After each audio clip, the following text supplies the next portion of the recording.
Isang basurang itinapon at tinapakan. Iyan si Flor sa harap ng marangyang ospital ng mga Santillan. Habang ang dating kasintahan na si Miguel ay naglalakad sa pulang kapelyo, si Flor ay nakalubog ang mga kamay sa maduming basura para iligtas ang naghihingalong anak. "Huwag mong dungisan ang paligid ko ng amoy mo," sabi ni Miguel. Ngunit sa ilalim ng duming iyon, nakatago ang isang lihim na sisira sa imperyong Santillan. Sino ang tunay na basura? Ang babaeng naglilinis ng dumi o ang mga taong may maruming budhi? Handa ka na bang harapin ang katotohanan? Ipa-clear mo ang area na ito ngayon din. This is a VIP zone. Ang mga basurang gaya mo ay walang karapatang tumayo rito, lalo na't may mga foreign investors na darating. You are an eyesore and your stench is intolerable. Ang boses na yon ay tila isang matalim na balisong na bumaon sa likod ni Florencia. Malamig, walang emosyon, at punong-puno ng panghahamak. Sa ilalim ng nagngangalit na ulan, sa likurang bahagi ng Santillan Medical Center, nanigas si Flor sa kanyang pagkakaluhod.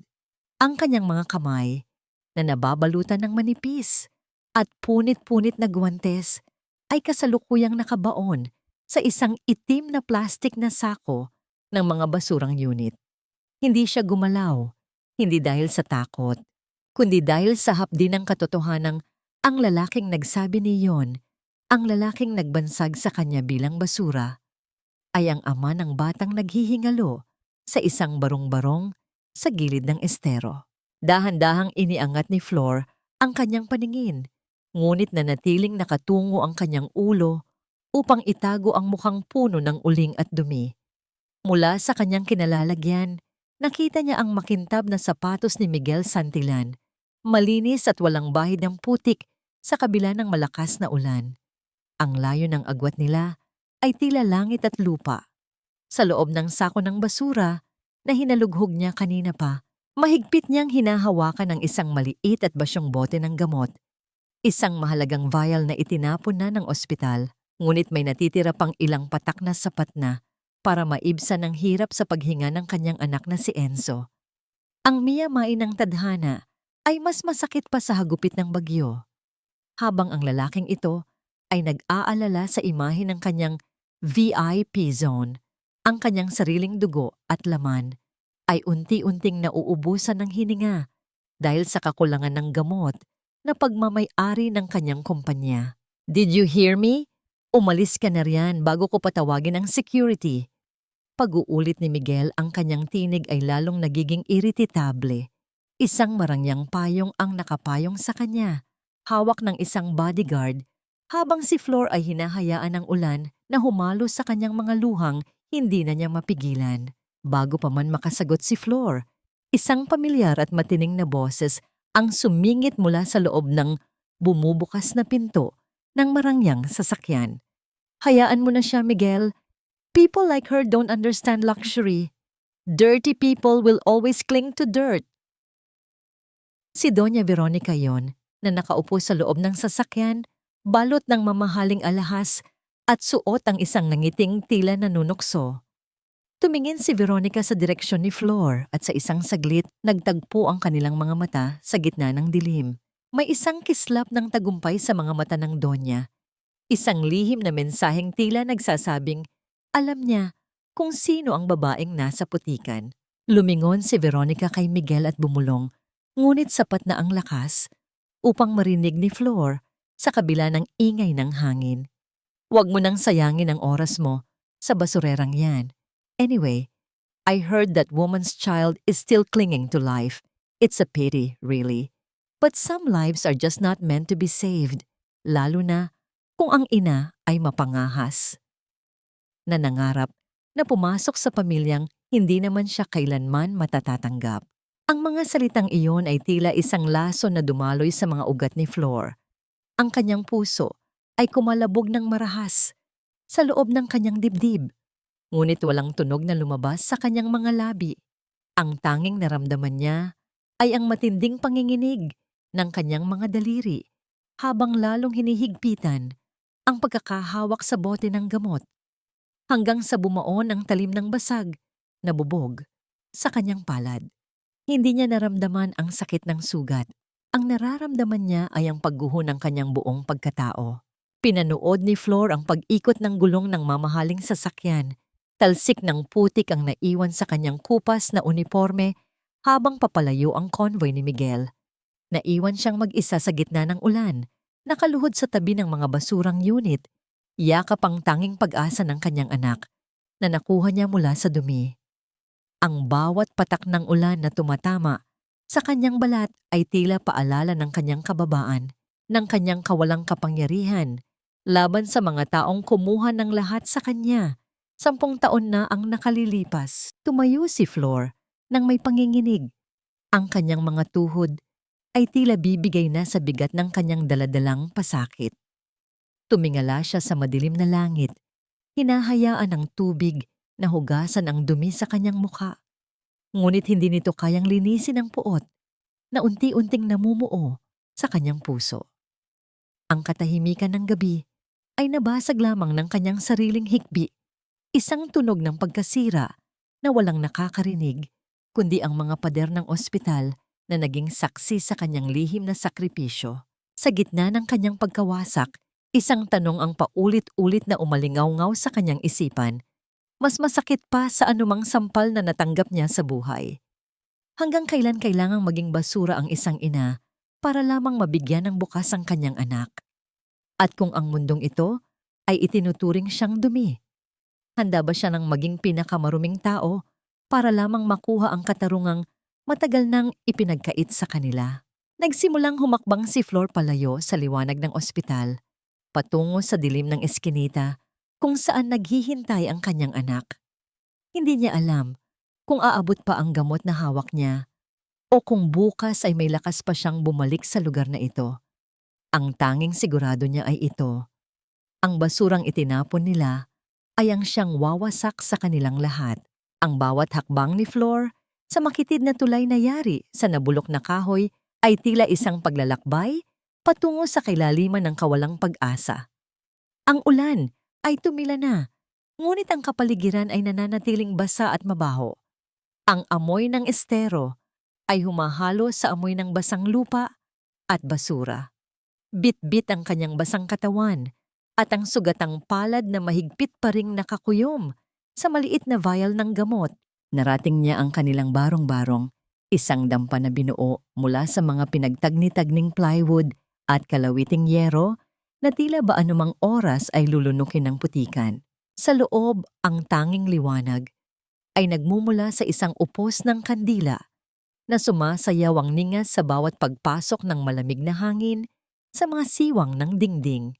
Doon, sa ibabaw ng isang manipis na banig, nakahiga ang kanyang 6 na taong gulang na anak na si Enzo. Ang bawat pagbuga ng hangin mula sa maliit na dibdib ng bata ay tila tunog ng tuyong dahon na kinakalos ng hangin, hirap at mababaw. Ang kanyang mga tadyang ay bakit-bakit na, isang malinaw na marka ng gutom at sakit na unti-unting kumakain sa kanyang batang buhay. Enzo, anak, narito na si nanay. Bulong ni Flor. Ang kanyang boses ay nanginginig sa pagitan ng pagod at takot. Dahan-dahan niyang inilabas ang vial. Sa loob nito ay may natitira pang 3 patak ng malinaw na likido, 3 patak na katumbas ng buhay ng kanyang anak. Maingat niyang kinuha ang isang lumang dropper at sinimulang sipsipin ang gamot. Ang kanyang mga kamay ay nanginginig sa takot na baka mabitawan niya ang kaisa-isang pag-asa na nakuha niya mula sa kuko ng kamatayan. Nang daitin ng gamot ang labi ni Enzo, bahagyang kumurap ang mga mata ng bata. Ang kanyang panunuyot na lalamunan ay gumalaw sa paglunok at sa loob ng ilang sandali, ang kanyang marahas na paghinga ay tila kumalma ng bahagya. Hinaplos ni Flor ang mainit na noo ng anak. Ang kanyang mga luha ay muling pumatak. Ngunit sa pagkakataong ito ay dahil sa pasasalamat.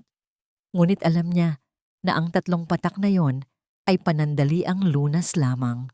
Ang sakit ni Enzo ay nangangailangan ng higit pa sa mga tirang gamot mula sa basurahan. Isang marahang pagtama sa kanilang pintuan ang nagpabalik kay Flor sa realidad. Sa gitna ng katahimikan ng gabi, ang tunog ng kumakatok ay nagdulot ng kaba sa kanyang dibdib. Nang buksan niya ang pinto, tumambad sa kanya si Dr. Isagani, ang resident physician na lihim na tumutulong sa kanila. Ang hitsura ng doktor ay hindi maganda. Ang kanyang mga mata ay puno ng pag-aalala at ang kanyang tindig ay tila may dalang mabigat na balita.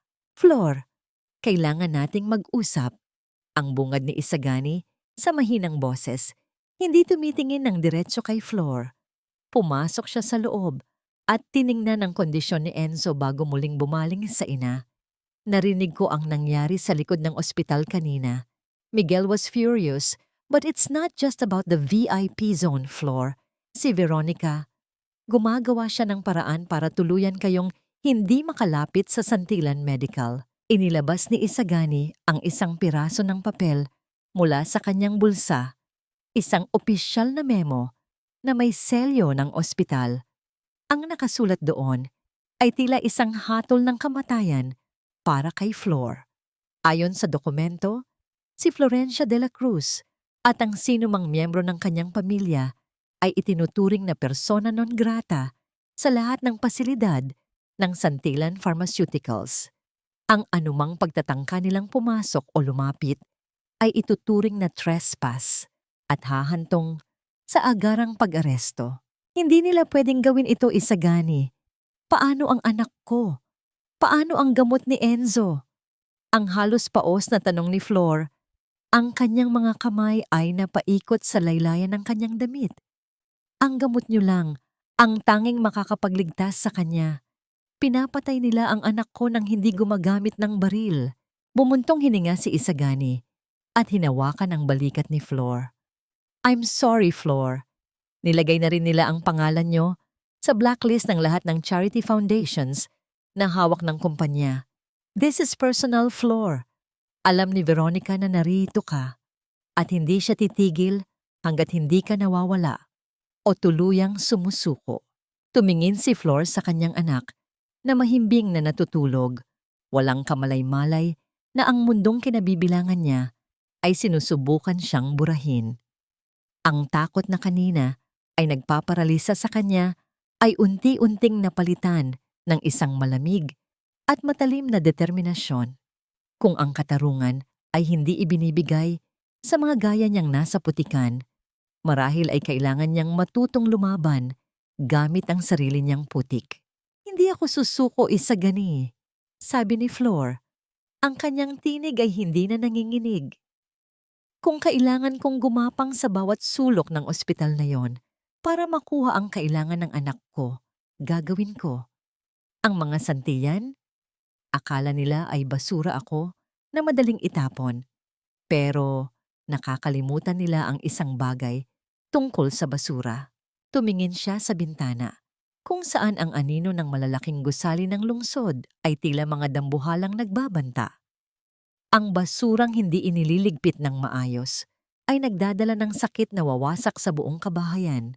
Yumuko si Isagani, tila nakikiramay sa bigat ng pasanin ni Flor. Bago siya umalis, iniwan niya ang isang babala na nag-iwan ng panibagong sugat sa puso ng ina. Mag-ingat ka, Flor.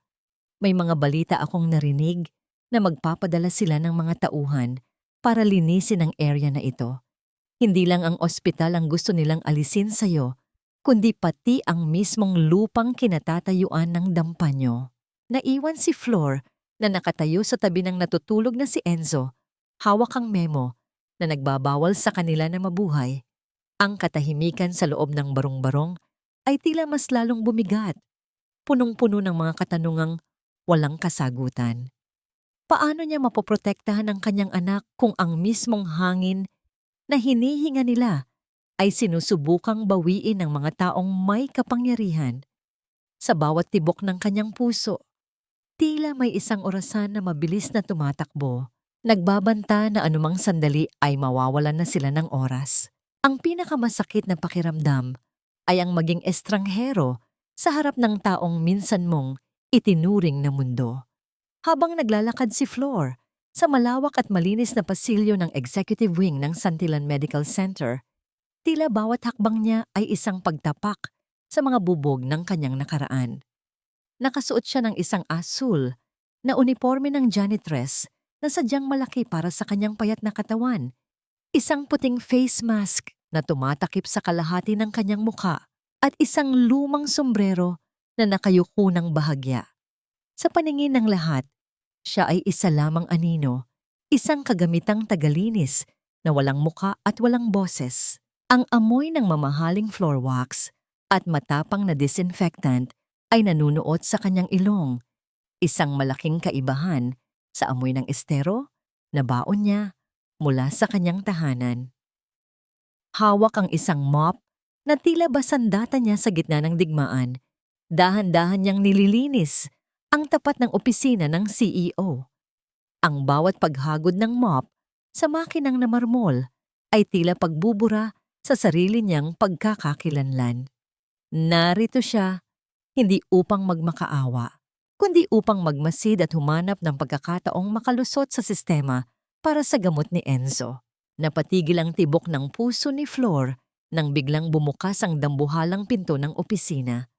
Mula rito ay lumabas si Miguel, kausap ang kanyang sekretarya tungkol sa paparating na anibersaryo ng kumpanya. Ang boses nito ay buo, puno ng awtoridad, at bakas ang pagod. Sa isang pagkakataon, habang nagmamadaling lumakad si Miguel, hindi niya napansin ang basangsa. Ahig na kasasaling hagod lamang ni Flor. "Sir, watch out!" Ang tanging na ibulalas ni Flor sa mahinang boses, isang instinct na hindi niya napigilan. Napatigil si Miguel sa mismong tapat niya. Ang distansya nila ay sapat na upang maamoy ni Flor ang pamilyar na pabango ng lalaki.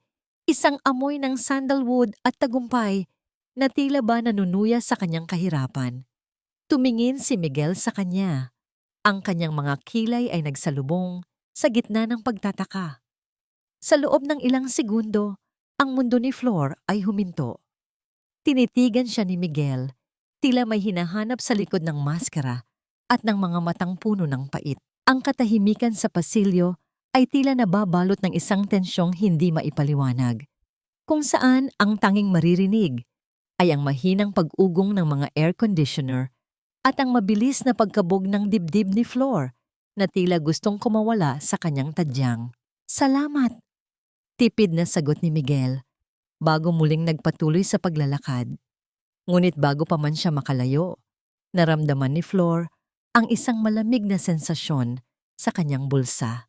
Ang lumang kwintas na may pendant na hugis puso, ang kaisa-isang alaala ng kanilang pag-ibig na palihim niyang dala-dala, ay nadulas mula sa butas na bulsa ng kanyang lumang uniforme. Ang tunog ng maliit na metal na tumama sa marmol na sahig ay tila isang malakas na hudyat sa gitna ng katahimikan. Nanlaki ang mga mata ni Flor, hindi siya makagalaw. Pinanood niya ang kwintas na gumulong at tumigil sa mismong tapat ng sapatos ni Miguel.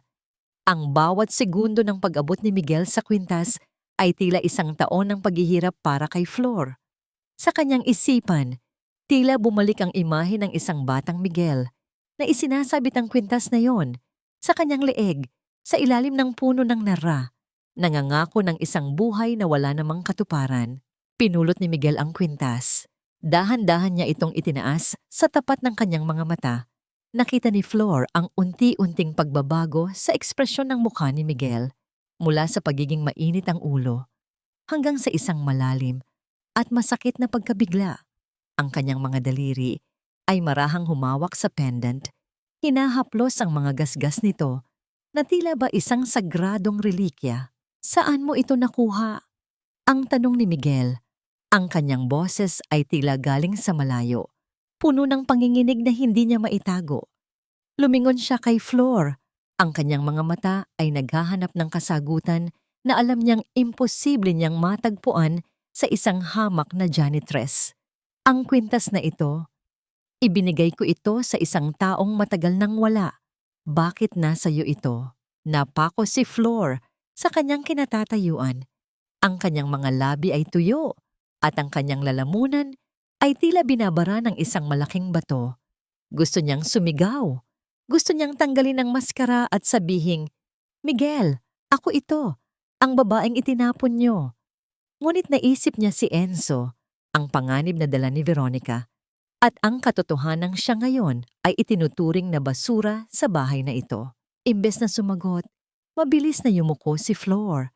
Kinuha ang kanyang mop at timba at mabilis na naglakad palayo nang hindi tumitingin sa likod. Ang kanyang mga hakbang ay mabilis at puno ng takot. Ang kanyang puso ay tila isang tambol na nagwawala sa loob ng kanyang dibdib. Habang lumalayo siya, nararamdaman niya ang matitinding tingin ni Miguel na nakasunod sa kanyang likuran. Dala ang isang pagdududa na magbubukas sa mga pintong matagal nang nakasara. Naiwan si Miguel na nakatayo sa gitna ng malawak na pasilyo, hawak ang kwintas na dapat ay kasamang inilibing ng kanyang nakaraan. Ang kislap ng lumang metal sa ilalim ng mga fluorescent lights ay tila isang sumpa na nagsasabing ang katotohanan, gaano man ito itago sa ilalim ng mga dumi at basura, ay palaging makakahanap ng paraan upang muling magpakita. Sa isang sandali, ang makapangyarihang CEO ay nagmistulang isang nawawalang bata. Pilit na inuunawa kung ang nakita niya ay isang himala o isang multo na magpapabagsak sa kanyang maayos na mundo. Ang nakaraan ay isang bangungot na tumatangging manahimik, isang sugat na kahit anong tahi ay muling bumubuka kapag nahipan ng hanging dala ng gunita.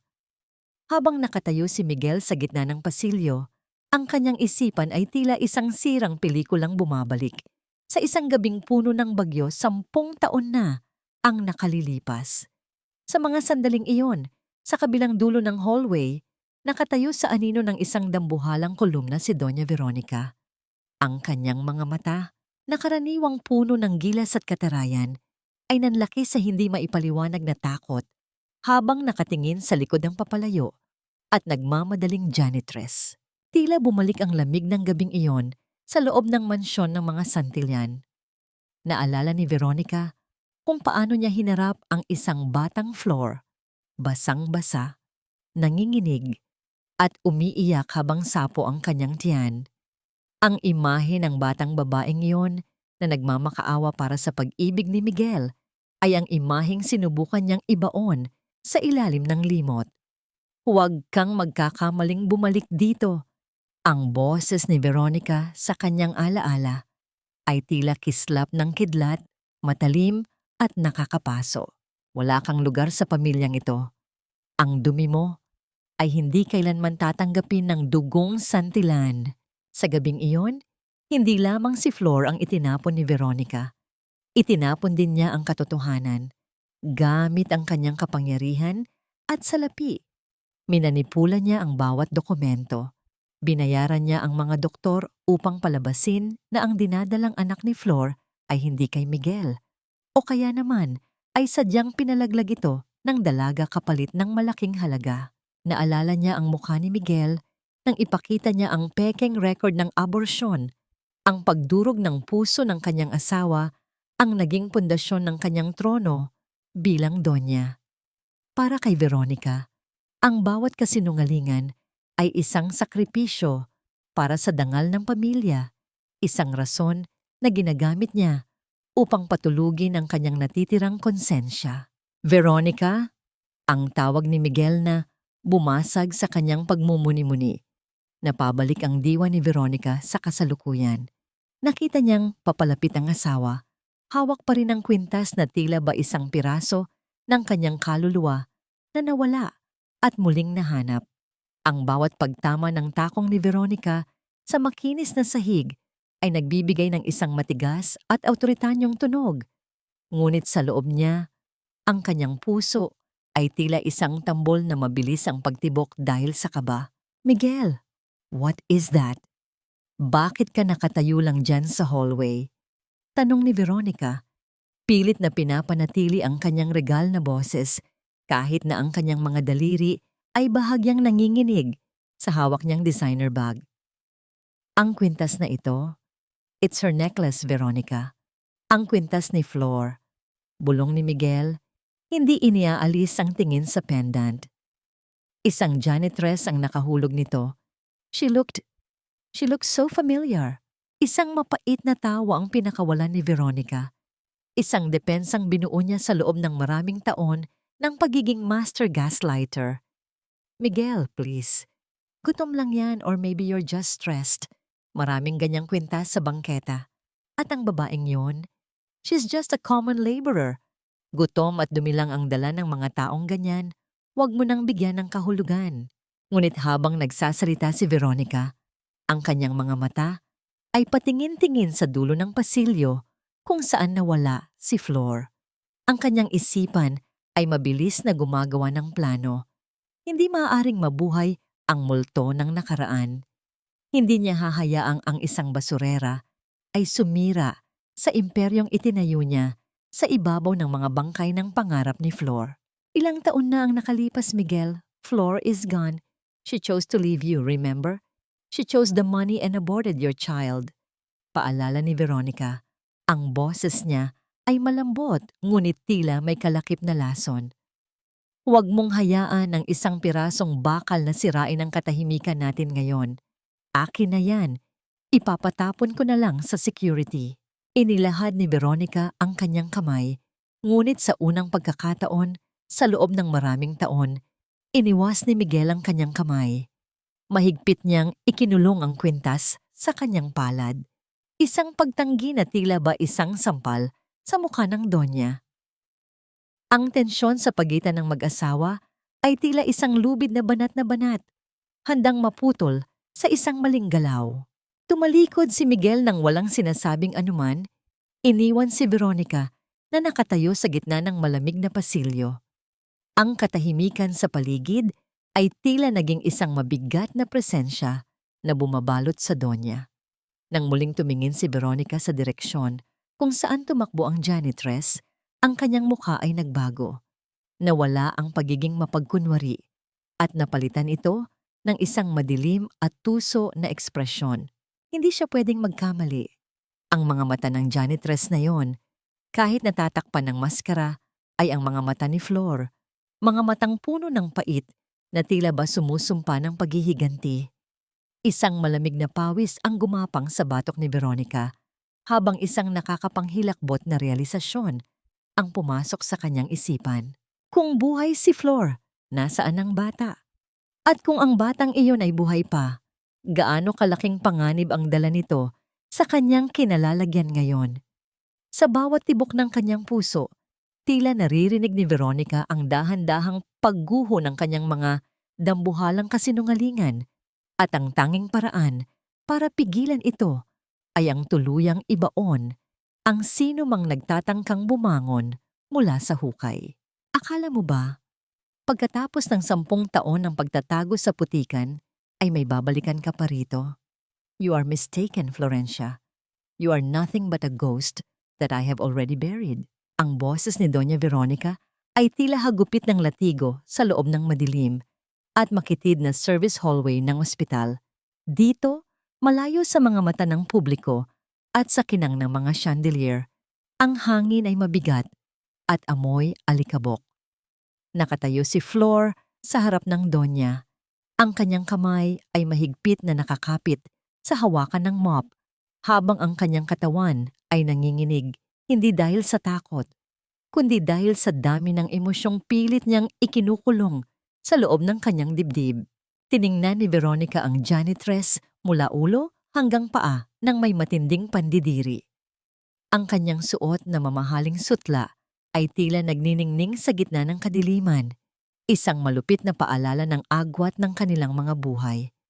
Kinuha niya ang isang makapal na envelope mula sa kanyang bag at marahas na ibinato ito sa paanan ni Flor.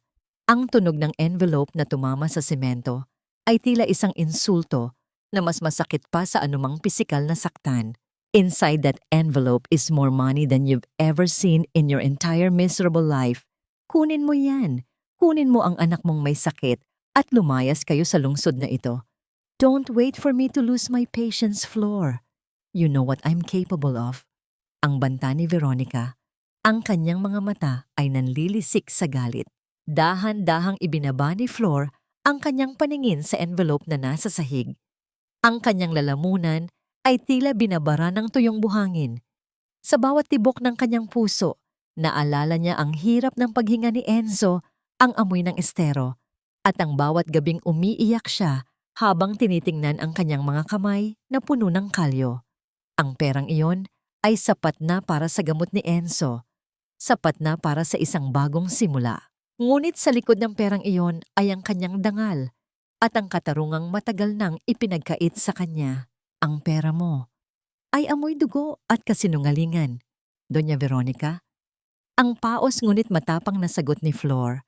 Dahan-dahan niyang inangat ang kanyang ulo at sa unang pagkakataon, hindi siya umiwas ng tingin. Ang kanyang mga mata, na dati ay puno ng pagsuko, ngayon ay tila may nagniningas na apoy ng katotohanan. Akala niyo ba ay matatakot niyo pa ako? Pinatay niyo na ang lahat sa akin, 10 taon na ang nakalipas. Ang tanging natira sa akin ay ang anak ko, at hinding-hindi ko siya ipagpapalit sa maruming pera niyo. Isang nakakabinging katahimikan ang bumalot sa pasilyo. Ang mukha ni Veronica ay namula sa tindi ng galit. Ang kanyang pagiging sopistikada ay unti-unting naglalaho at napapalitan ng anyo ng isang halimaw na nasugatan ng ego. How dare you? Isang basurera na gaya mo. Susubukan akong labanan. You think Miguel will believe you? Sa tingin mo ba ay pakikinggan niya ang isang babaeng amoy basura? Hindi ko kailangang paniwalaan niya ako ngayon. Sagot ni Flor. Ang kanyang boses ay lalong tumatanda. Dahil ang katotohanan ay tila tubig na unti-unting bumubutas sa bato. Darating ang araw na ang lahat ng kasinungalingan mo ay gugho, at sa araw na yon, ikaw ang laluhod sa harap ng taong minaliit mo. Hindi na nakapagpigil si Veronica. Itinaas niya ang kanyang kamay upang sampalin si Flor, ngunit bago pa man dumapo ang kanyang palad, mabilis na nasalo ni Flor ang kanyang braso. Ang pagkakapit ni Flor ay matibay, bunga ng mga taon ng mabigat na pagtatrabaho. Sa gitna ng dilim, ang dalawang babae ay tila mga mandirigmang nagtatagisan ng lakas. Ang isa ay lumalaban para sa kanyang trono, at ang isa ay lumalaban para sa buhay ng kanyang anak. Huwag niyo na muling susubukan na hawakan ako. Ang bulong ni Flor, ang kanyang hininga ay malapit sa mukha ni Veronica. Dahil ang isang inang wala nang mawawala, ay mas mapanganib pa sa anumang sandatang meron kayo. Binitawan ni Flor ang braso ni Veronica ng may puwersa, dahilan upang mapaatras ang donya. Kinuha ni Flor ang kanyang gamit at tumalikod. Iniwan ang envelope ng pera na nanatiling nakahandusay sa maduming sahig. Isang simbolo ng kanyang pagtatanggi sa korupsyon ng pamilya Santillan. Ngunit habang naglalakad si Flor palayo, isang anino sa dulo ng pasilyo ang bahagyang gumalaw. May isang pares ng mga mata na kanina pa nakamasid sa bawat galaw nila, nakikinig sa bawat salitang binitawan. Ang tunog ng marahang paghinga ng taong iyon ay tila isang babala na ang kanilang paghaharap ay hindi nagtatapos doon. Sino ang nakakita sa kanila? At ano ang gagawin nito sa impormasyong hawak nito? Ang bawat hakbang ni Flor palabas ng gusali ay tila may kasunod na panganib. Habang sa likuran niya, si Veronica ay nananatiling nakatayo. Ang kanyang isipan ay puno ng mas madilim pang plano upang tuluyang patahimikin ang boses na naglakas loob na sumagot sa kanya. Huwag kang titingin sa likod, Flor. Hindi nila pwedeng malaman na magkausap tayo. Ang bawat pader dito ay may tainga at ang bawat anino ay may mga matang nagmamasid. Ang boses ni Dr. Isagani ay tila isang malamig na hanging dumaan sa batok ni Flor habang siya ay kunwaring naglalampaso sa dulo ng isang madilim na imbakan ng mga kagamitang medikal. Hindi lumingon si Flor, ngunit naramdaman niya ang presensya ng doktor sa kanyang likuran, tila isang kuta sa gitna ng nagngangalit na bagyo. Ang katahimikan sa paligid ay nababalot ng amoy ng luma at kinakalawang na bakal, isang lugar na bihirang puntahan ng mga tao sa ospital. Dahan-dahang lumapit si Isagani at may iniabot na isang maliit na folder na nakabalot sa lumang dyaryo. Nang hawakan ito ni Flor, naramdaman niya ang gaspang ng papel. Tila ba bawat hibla nito ay may dalang bigat ng katotohanang matagal nang itinatago. Sa loob ng silid na yon, kung saan ang tanging liwanag ay nagmumula sa isang maliit at kumukurap na bumbilya, sa kisame, nagsimulang ilahad ni Isagani ang mga lihim na wawasak sa kanyang pananaw sa katarungan. Nakita ko ang pakikipagtuos mo kay Veronica kanina, Flor. Matapang ka. Pero ang katapangan ay hindi sapat para talunin ang mga taong ang laro ay kasinungalingan.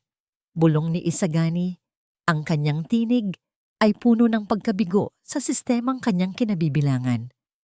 Buksan mo ang folder na yan.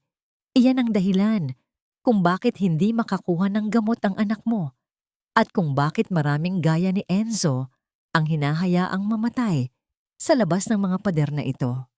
Sa ilalim ng mahinang liwanag, binuksan ni Flor ang folder. Ang bawat pahina ay tila isang saksak sa kanyang puso. Nakita niya ang listahan ng mga presyo ng gamot. Mga presyong itinaas ng 5 beses mula sa tunay na halaga nito para sa mga pasyenteng walang insurance o nasa charity list. Ngunit ang mas masakit ay ang huling pahina. Ang listahan ng mga pasyenteng hindi karapat-dapat sa tulong o ang tinatawag nilang blacklist. Sa itaas ng listahang iyon, nakasulat ng malinaw ang pangalan ni Florencia de la Cruz at ng kanyang anak na si Enzo. Ito ang batas ng mga Santillan, Flor. Ang gamot na dapat ay para sa lahat ay ginagawa nilang ginto na tanging ang mga mayayaman lang ang pwedeng makahawak. Paliwanag ni Isagani habang tinitingnan ang nanlulumong mukha ng ina. Ang overpricing na ito ang nagpapatakbo sa kanilang imperyo. Pinapatay nila ang mahihirap para lang mapanatili ang kanilang luho. Naramdaman ni Flor ang paglamig ng kanyang mga kamay. Ang bawat numero sa papel ay tila mga anay na kumakain sa huling hibla ng kanyang pag-asa. Ang kanyang Enzo na bawat araw ay lumalaban para sa isang hininga ay itinuturing lamang na isang istatistika sa isang maduming laro ng pera at kapangyarihan. Ngunit habang nililipat niya ang mga pahina, isang partikular na dokumento ang nagpatigil sa kanyang mundo. Ito ay isang internal memo na may lagda ni Veronica. Nakasaad doon ang tungkol sa isang shipment ng mga experimental drug na dumating noong nakaraang buwan, mga gamot na sadyang idinisenyo para sa sakit ni Enzo. Ayon sa record, ang shipment na ito ay dapat na ipamimigay ng libre sa mga napiling pasyente sa charity ward bilang bahagi ng isang clinical trial. Ngunit may isang nakasulat na note sa gilid ng dokumento, isang utos na tila ba nanggaling sa kailaliman ng impyerno. Redirect these stocks to the private warehouse. No charity patient is to receive this. Ensure the list is purged. Bumuhos ang mga luha ni Flor, hindi dahil sa lungkot, kundi dahil sa isang puot na tila kumukulo sa kanyang mga ugat. Ang gamot na kailangang-kailangan ni Enzo ay narito lang pala sa loob ng ospital, nakatago sa isang bodega, sinadyang ipagkait ng isang babaeng walang ibang hangad kundi ang makitang nagdurusa ang kanyang biktima. Ang katarungang hinahanap niya ay hindi lang pala ipinagkait. Ito ay ninakaw. Isagani. Ang gamot na ito. Nandito lang pala. Ang halos paos na tanong ni Flor. Ang kanyang mga mata ay nanlilisik habang nakatingin sa doktor. Nasa loob lang sila ng gusaling ito habang ang anak ko ay unti-unting namamatay sa tabi ng estero. Tumango si Isagani. Ang kanyang mukha ay puno ng hiya para sa kanyang propesyon. Oo mo. Flor, at ang mas masakit pa roon, ang batch ng gamot na dapat sana ay para kay Enzo. Sinadyang itago ni Veronica dahil alam niyang ikaw ang magiging benepisyaryo nito. She didn't just hide the medicine. She intended to use it as a weapon to make you surrender. Sa sandaling iyon, ang katahimikan sa loob ng imbakan ay naging nakakapanghilakbot. Ang bawat patak ng pawis sa noo ni Flor ay tila naging yelo. Ang kanyang pagkatao ay tila nahati sa dalawa. Ang inang nagdadalamhati at ang mandirigmang gising na ang dugo. Ang folder na hawak niya ay hindi na lamang papel. Ito ay naging ebidensya ng isang krimen laban sa sangkatauhan, isang krimen na ang biktima ay ang kanyang sariling anak. Isang matinding determinasyon ang sumilay sa kanyang mukha. Tumingin siya kay Isagani. Ang kanyang mga mata ay walang bakas ng pag-aalinlangan. Tutulungan mo ba ako, Isagani? Hindi lang para kay Enzo, kundi para sa lahat ng mga pangalang nasa listahang ito.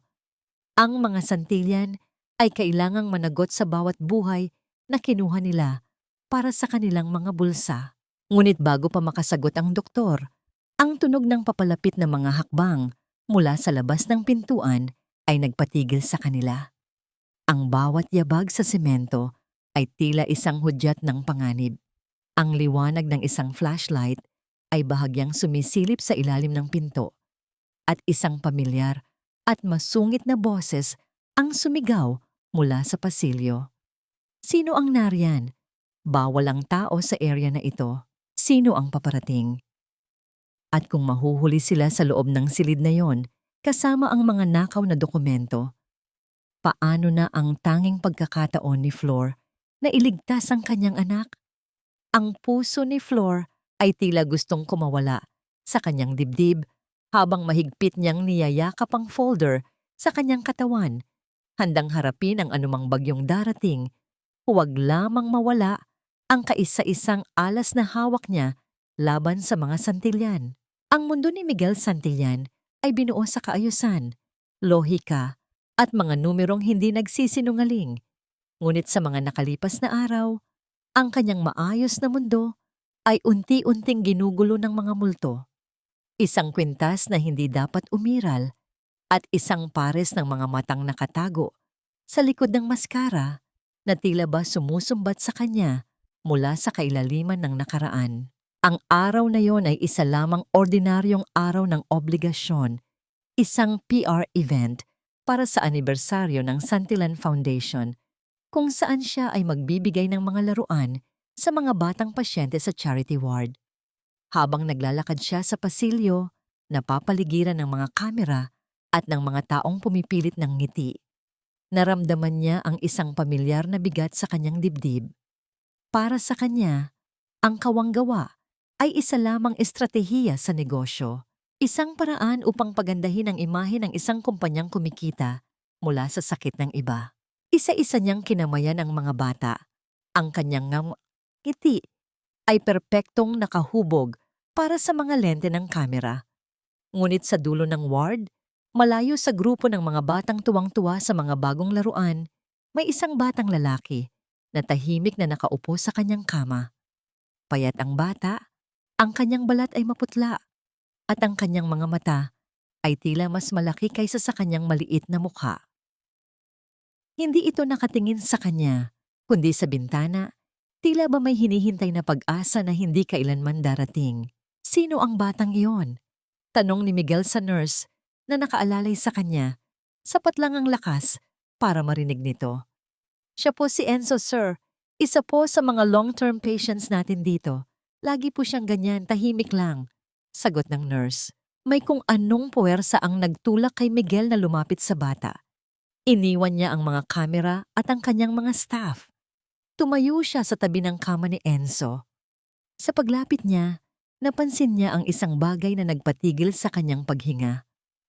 Ang paraan ng pagkagat ng bata sa kanyang ibabang labi habang malalim ang iniisip. Iyon ay isang kilos na alam niya. Iyon ang kilos na nakikita niya sa salamin tuwing siya ay problemado. Isang kilos na minana niya mula sa kanyang ama. Enzo! Tawag ni Miguel sa mahinang boses. Dahan-dahang lumingon ang bata. At nang magtagpo ang kanilang mga mata, naramdaman ni Miguel ang isang bagay na hindi niya maipaliwanag. Isang koneksyon na tila ba mas malalim pa sa dugo. Ang mga mata ng bata ay hindi lamang mga mata. Ang mga ito ay mga bintana. Sa isang nakaraang, matagal na niyang ibinaon. Ang lungkot at determinasyon sa mga matang yon ay salamin ng sarili niyang kaluluwa. Naiwan si Miguel na tulala. Ang ingay ng PR event ay tila humina at naging isang malayong ugong na lamang. Ang tanging nakikita niya ay ang mukha ng batang ito, ang kwintas, ang janitress, ang mga mata ni Enzo, Ang mga piraso ng palaisipan ay nagkakagulo sa kanyang isipan, bumubuo ng isang imahe na pilit niyang itinatanggi. Kinabukasan, hindi na niya natiis. Ang pagdududa ay tila isang lason na kumakalat sa kanyang mga ugat. Lihim siyang nagtungo sa Medical Records Department gamit ang dahilan na sinusuri niya ang mga lumang kaso para sa isang espesyal na proyekto ng foundation. Ang kanyang puso ay kumakabog ng mabilis habang hinihintay ang folder na may pangalang Enzo de la Cruz. Nang iabot sa kanya ang manipis na folder, nanginginig ang kanyang mga kamay habang binubuklat ito. Nakita niya ang diagnosis ng bata, ang listahan ng mga gamot na kailangan nito at ang mga tala ng mga doktor. At sa ilalim ng lahat ng iyon, ang pangalan ng ina, Florencia de la Cruz. Ang pangalan ay tila isang kulog na yumanig sa kanyang buong pagkatao. Florencia. Ang pangalan ay nagbalik sa kanya sa init ng mga yakap, sa tamis ng mga halik, at sa pait ng isang pamamaalam na hindi niya lubos na naunawaan. Ang janitress, ang kwintas, at ngayon, ang bata. Hindi na ito maaaring maging isang pagkakataon lamang. I need one more file, sabi niya sa clerk. Ang kanyang boses ay halos hindi na lumalabas. An old file from 10 years ago. Florencia de la Cruz. Pagkatapos ng ilang minutong tila walang katapusan, inilapag ng clerk ang isang luma at manilaw-nilaw na folder sa kanyang harapan. Ito na yon. Ang folder na ipinakita sa kanya ni Veronica noon. Ang katibayan ng pagtataksil ni Flor. Ang kanyang puso ay tila isang piraso ng yelo sa kanyang dibdib. Binuksan niya ito. Handa nang makita muli ang dokumentong sumira sa kanyang puso. Ang voluntary termination of pregnancy. Naroon nga ang dokumento, pirmado ng isang doktor na hindi na niya matandaan. Ngunit sa ilalim nito, nakasiksik sa gilid ng folder, may isang maliit na piraso ng papel na tila hindi napansin noon. Isa itong sulat kamay na tala mula sa isang nurse na naka-duty noong gabing iyon, isang tala na hindi sinadyang isama sa opisyal na file. Ang nakasulat doon ay maikli lamang, ngunit ang bawat salita ay tila isang punyal na bumaon sa puso ni Miguel. Patient emotionally distraught, refused sedation, kept repeating baby's name, Miguel Jr. Nabitawan ni Miguel ang folder. Ang mga papel ay nagkalat sa sahig ng tahimik na silid. Ang kanyang mundo, na binuo sa matibay na pundasyon ng mga kasinungalingan ni Veronica, ay nagsimulang gumuho. Ang mga salitang yon ay sumisigaw ng isang katotohanang masakit pa sa kamatayan. Hindi nagpatanggal ng bata si Flor. Ipinaglaban niya ito at ipinangalan pa sa kanya. Sa isang saglit, ang lahat ng galit na inipon niya para kay Flor sa loob ng 10 taon ay naglaho at napalitan ng isang nakakayanig na tanong. Kung si Flor ay nagsasabi ng totoo, sino ngayon ang tunay na halimaw sa kwentong ito? Ang tunog na nagmumula sa cardiac monitor sa tabi ng kama ni Enzo ay hindi na isang regular na ritmo. Ito ay naging isang sunod-sunod at mabilis na babala ng papalapit na panganib. Ang bawat mabilis na tunog na yon ay tila isang martilyong paulit-ulit na pumupukpok sa dibdib ni Flor. Nagpapaalala sa kanya na ang 3 patak ng gamot na nakuha niya mula sa basura ay tuluyan ng naubos ang bisa. Ang kanyang anak ay muling nilalabanan ng lagnat na tila apoy na sumusunog sa kanyang munting katawan. Doc! Doc Isagani! Please! Tulong! Ang sigaw ni Flor habang pinupunasan ng basang bimpo ang noo ni Enzo. Ang bata ay nagsimulang mangisay, ang kanyang mga mata ay pabaliktad at ang kanyang mga labi ay nangingitim. Ang eksenang ito ay isang bangungot na paulit-ulit na dinaranas ni Flor. Ngunit sa pagkakataong ito, naramdaman niyang mas malapit na siya sa bingit ng pagkatalo. Agad na pumasok si Dr. Isagani kasama ang 2 nurse. Ang kanilang mga kilos ay mabilis at organisado, ngunit sa mga mata ni Flor, ang lahat ay tila gumagalaw ng napakabagal. Ang kanyang mundo ay lumiit at nakasentro na lamang sa kanyang anak na nag-aagaw buhay. Naramdaman niyang may humawak sa kanyang balikat at dahan-dahan siyang inilalayo sa kama. Floor, kailangan namin ng espasyo. Please, kumalma ka. Ang pakiusap ni Isagani habang sinusuri ang vital signs ng bata. Ngunit sa bawat salitang binitawan ng doktor, lalong bumibigat ang katotohanan. He's crashing. His blood count is dangerously low. Kailangan niyang masalinan ng dugo. Ngayon na. Kunan niyo ako. Kahit gaano karami, ibibigay ko lahat. Ang halos hysterical na sabi ni Flor. Ang kanyang mga kamay ay nanginginig habang inilalahad ang kanyang braso. Ngunit ang mukha ni Isagani ay puno ng pag-aalala. Tiningnan niya si Flor nang may matinding awa. Sinubukan na natin yan dati, Flor. Hindi kayo magkatugma. At ang blood type ni Enzo? A B negative. Isa sa mga pinakabihirang uri ng dugo. Wala tayong sapat na supply sa blood bank.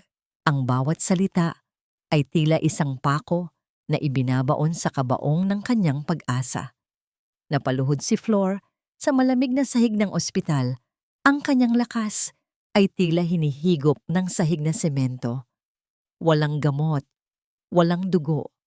Ang tanging naririnig niya na lamang ay ang sarili niyang hikbi at ang mabilis na tunog mula sa makina na sumusukat sa unti-unting paglaho ng buhay ng kanyang anak. Sa gitna ng kaguluhan, isang anino ang tumigil sa pintuan ng ward. Nakatayo roon si Miguel Santillan. Ang kanyang mamahaling suit ay tila isang insulto sa kahirapan at pagdurusa sa loob ng silid. Ang kanyang mukha ay seryoso, puno ng mga katanungang dala ng kanyang mga natuklasan sa medical records. Naroon siya para kumpirmahin ang isang pagdududa, ngunit hindi niya inaasahan na dadatnan niya ang isang eksena ng kamatayan. What's happening here? Ang tanong niya. Ang kanyang boses ay may awtoridad, ngunit may halong pag-aalala na hindi niya maitago. Nang makita ni Flor si Miguel, isang bagong uri ng galit ang pumalit sa kanyang pagdadalamhati. Tumayo siya, ang kanyang mga mata ay namumula at nanlilisik. Umalis ka rito. Wala kang karapatang makita ang pagdurusa ng anak ko. Kasalanan niyo itong lahat. Hindi pinansin ni Miguel ang sigaw ni Flor. Ang kanyang atensyon ay nasa batang nakahiga sa kama at sa desperadong mga doktor na nakapaligid dito. What does he need? Anong kailangan ng bata? Dugo, sir. We need a B negative blood urgently. Sagot ni Isagani. Hindi inaalis ang tingin kay Enzo. Sa isang iglap, ang lahat ng pagdududa, lahat ng tanong, at lahat ng alaala ni Miguel ay nag-ugnay-ugnay. AB negative, ang kanyang sariling uri ng dugo. Isang bihirang uri na minana niya mula sa kanyang ama. Isang malamig na kuryente ang gumapang sa kanyang buong katawan. Tumingin siya kay Flor, pagkatapos ay sa bata, at pabalik muli kay Flor. Ang katotohanan ay tila isang malaking alon na humampas sa kanyang mukha. Test me! Ang halos pabulong niyang sabi, sapat lang para marinig ni Isagani. Check my blood. Now. Nag-aalangan si Isagani, ngunit nakita niya ang determinasyon sa mga mata ng CEO. Mabilis siyang kumilos. Habang kinukunan ng dugo si Miguel, ang mga mata ni Flor ay puno ng pagtataka at pagkalito. Hindi niya maintindihan kung ano ang nangyayari. Ang tanging alam niya ay ang lalaking nagtaboy sa kanya na parang basura ay siya na ngayong nag-aalok ng sarili nitong dugo para iligtas ang buhay ng batang hindi niya kinikilala. Lumipas ang ilang minuto na tila isang kawalang hanggan. Si Flor ay nakatayo sa isang sulok, yakap ang sarili, habang si Miguel naman ay nakatayo sa kabilang dulo, hindi maalis ang tingin sa batang maaaring kanyang anak. Ang katahimikan ay binasag lamang ng pagbabalik ni Isagani. Hawak ang isang piraso ng papel mula sa laboratorio. Ang kanyang mukha ay hindi maipinta. Lumapit siya kay Miguel. Ang kanyang mga mata ay nanlalaki sa pagkamangha at pagkabigla. Dahan-dahan niyang itinaas ang resulta ng cross-matching. Walang salitang lumabas sa kanyang bibig, ngunit ang nakasulat sa papel ay sapat na upang baguhin ang lahat. Tumingin si Isagani kay Miguel at sa isang tinig na puno ng pagkamangha, sinabi niya ang mga salitang wawasak sa mundo ng kasinungalingan ng mga Santillan. Sir, it's a perfect match. You are a 100% compatible donor. Ang katahimikan sa loob ng maliit na silid sa tabi ng charity ward ay mas mabigat pa kaysa sa pinakamatinding bagyo. Ang hangin ay tila yelo. Bawat paghinga ay nakikita sa malamig na temperatura. Sa isang upuan, nakaupo si Flor. Ang kanyang mga kamay ay magkayakap sa kanyang dibdib na para bang pinipigilan niya ang kanyang puso na tuluyang gumuho. Sa tapat niya, nakatayo si Miguel. Ang kanyang likod ay nakaharap sa kanya habang nakatingin sa bintana kung saan tanaw ang unti-unting pagbuhos ng ulan. Ang benda sa kanyang braso ay isang tahimik na saksi sa dugong ibinigay niya upang dugtungan ang buhay ng isang batang hindi pa niya kayang tawaging anak. 10 taon. Ang basag na boses ni Miguel ang unang bumasag sa katahimikan. Hindi siya lumingon. 10 taon mong itinago sa akin. 10 taon mo akong hinayaang maniwala na wala na siya. Bakit, Flor? Bakit? Ang tanong ay tila isang matalim na kutsilyong bumaon sa puso ni Flor. Ang lahat ng sakit, lahat ng galit, at lahat ng pait na inipon niya sa loob ng isang dekada ay biglang bumuhos na parang isang sirang dam. Tumayo siya, ang kanyang mga mata ay nag-aapoy sa galit at hinanakit. Bakit? Ang ulit niya, ang kanyang boses ay nanginginig sa puot. Nagtatanong ka sa akin kung bakit, Miguel? Nasaan ka nung gabi na ipinagtatabuyan ako ng asawa mo na parang aso sa gitna ng ulan? Nasaan ka noong sinabi niya sa akin na ang anak ko ay isang dumi na sisira sa pangalan ng pamilya niyo? Nasaan ka noong kailangan ko ng isang taong kakapitan habang pilit nilang pinapalabas na ako ang masama? Humarap si Miguel. Ang kanyang mukha ay isang maskara ng pagdurusa at pagkalito. Ang sabi ni Veronica, nagpalaglag ka. Ipinakita niya sa akin ang mga dokumento. Sinabi niya na mas pinili mo ang pera kaysa sa anak natin. Isang mapait na tawa ang kumawala sa labi ni Flor. Hindi masaya, kundi puno ng sakit at pagkadismaya. At naniwala ka? Mariin niyang tanong. Ganoon ba kadali para sa'yo na isipin na kaya kong saktan ang sarili kong anak? Ganoon ba kababaw ang pagkakakilala mo sa akin, Miguel? Huminga siya ng malalim. Pilit pinipigil ang emosyon. At ang perang yan din ang ginamit ng asawa mo para bayaran ang mga doktor, para baguhin ang mga papeles, at para ilagay ako sa isang sitwasyong ako ang magmumukhang may kasalanan. Sa bawat salita, unti-unting lumilinaw ang bigat ng katotohanang matagal nang itinago. Ang bawat salita ni Flor ay isang sampal sa mukha ni Miguel. Ang kanyang mga balikat ay unti-unting bumagsak. Ang kanyang tindig na puno ng awtoridad ay naglaho at napalitan ng isang lalaking nawawasak sa harap ng katotohanang matagal nang inilihim sa kanya. Ngunit sa gitna ng kanyang pagguho, ang pinto ay marahas na bumukas. Nakatayo roon si Doña Veronica. Ang kanyang mukha ay balot ng galit na hindi na maitago. Sa likod niya ay may 2 malalaking bodyguard. Ang kanyang mga mata ay tila mga nagbabagang apoy na nakatutok kay Flor. So the truth is finally out. Ang malamig niyang sabi. Hindi pinapansin si Miguel at diretsong nakatingin kay Flor. Akala mo ba mananalo ka, basurera? Akala mo ba dahil lang sa dugo ay magbabago ang lahat?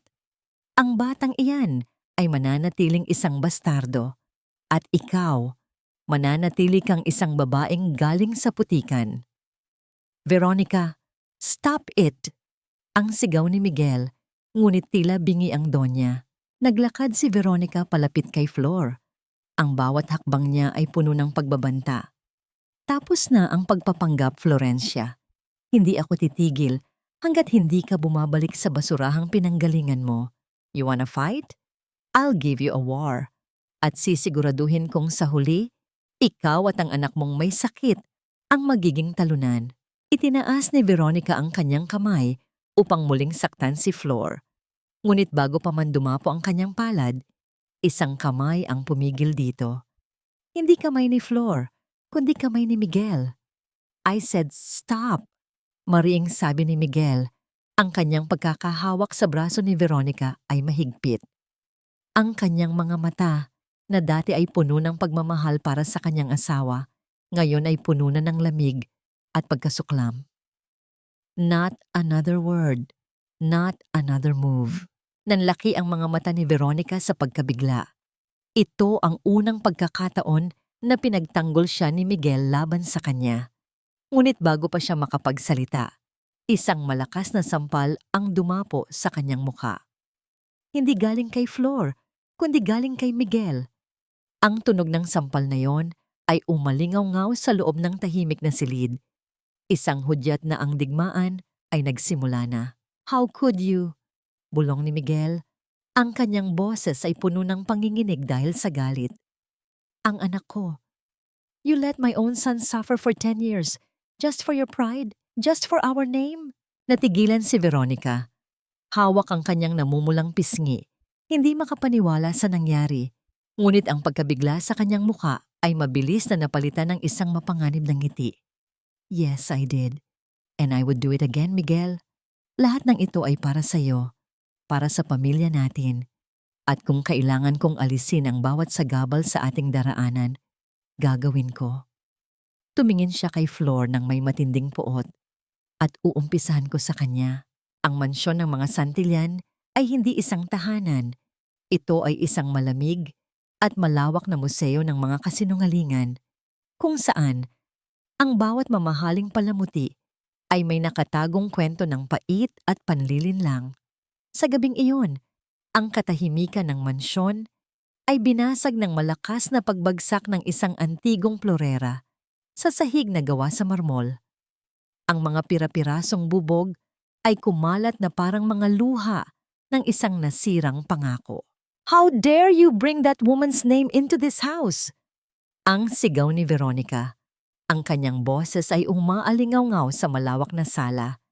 Ang kanyang perpektong ayos na buhok ay bahagya ng magulo at ang kanyang mga mata ay nag-aapoy sa galit.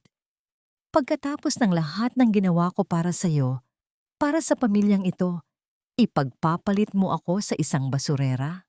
Nakatayo si Miguel sa gitna ng sala. Ang kanyang muka ay tila inukit mula sa bato. Walang emosyon, ngunit puno ng bigat. Sa kanyang kamay, hawak niya ang lumang folder mula sa medical records. Ang kanyang ebidensya, ang kanyang hatol. Hindi ito tungkol sa pagpapalit, Veronica. This is about the truth. Mahinahon ngunit mariin niyang sabi. Inilapag niya ang folder sa ibabaw ng isang mamahaling mesa. Lahat ng nasa loob niyan ay kasinungalingan. Lahat ng sinabi mo sa akin sa loob ng 10 taon, lahat ng yun ay binuo mo para sirain ang buhay ng isang inosenteng tao. Lumapit si Veronica. Ang kanyang mga takong ay lumilikha ng matatalim na tunog sa sahig. Kinuha niya ang isang liham mula sa ibabaw ng mesa. Isang sulat na sinulat ni Flor para kay Miguel. Maraming taon na ang nakalipas. Isang sulat na puno ng pag-ibig at pag-asa na hindi kailanman nakarating sa kanya dahil hinarang ito ni Veronica. Inosente? Tumawa si Veronica ng mapakla. Ang babaeng yan ay isang ahas, Miguel. Isang oportunista na ginamit ka para makapasok sa mundo natin. I did what I had to do to protect you, to protect our legacy. Ginawa ko lang ang nararapat. Ito na ang pagkakataon ni Veronica para gamitin ang kanyang pinakamalakas na sandata, ang gaslighting. Ang kanyang boses ay biglang lumambot. Naging tila isang ina na nagpapaliwanag sa isang nagkakamaling anak. Hindi mo ba nakikita, mahal? Ginagawa niya ulit ito. Ginagamit niya ang bata para makuha ka, para makuha ang yaman natin. She's manipulating you. At ikaw, dahil sa iyong malambot na puso, nagpapadala ka sa kanyang drama. Ngunit sa pagkakataong ito, ang kanyang mga salita ay hindi na tumatalab. Ang mga mata ni Miguel ay nanatiling malamig. "Tapos ka na ba?" tanong niya. Dahil habang ikaw ay abala sa pag-iisip ng mga dahilan, ako ay abala sa paghahanap ng katotohanan. Lumakad si Miguel patungo sa isang nakasaradong cabinet na gawa sa Nara. Kinuha niya ang isang susi mula sa kanyang bulsa at binuksan ito. Sa loob, maayos na nakasalansan ang mga financial records ng Santillan Foundation. Kumuha siya ng isang ledger at ibinato ito sa harapan ni Veronica. "Alam mo ba kung ano ito?" tanong ni Miguel. Ang kanyang boses ay nagsisimula nang magkaroon ng panginginig dahil sa pigil na galit. "Ito ang listahan ng lahat ng donasyon na natanggap natin nitong nakaraang 5 taon. At ito, kumuha pa siya ng isa pang folder. Ang listahan ng lahat ng pasyenteng tinanggihan nating tulungan. Kasama na roon ang anak ko. Ang pera na dapat sanang nagligtas sa buhay niya ay ginamit mo para bumili ng mga alahas at para magpabango sa ating pangalan habang hinahayaan mong mamatay ang mga taong nangangailangan." Nanigas si Veronica. Ang kanyang mukha ay biglang namutla. Hindi niya inaasahan na aabot sa puntong ito ang pag-iimbestiga ni Miguel. "Hindi lang si Flor ang niloko mo, Veronica. Niloko mo ang lahat. You built our entire life on a mountain of lies and corpses." Patuloy ni Miguel. Ang bawat salita ay tila isang hatol. "Hindi ko na kayang manirahan sa isang bahay na binuo sa kasinungalingan. I want you out. Now." Ang huling salita ni Miguel ay tila isang bombang sumabog sa loob ng mansyon. Sa isang iglap, nawala ang lahat ng pagpapanggap ni Veronica. Ang kanyang mukha ay naging isang maskara ng purong puot. "Palalayasin mo ako?"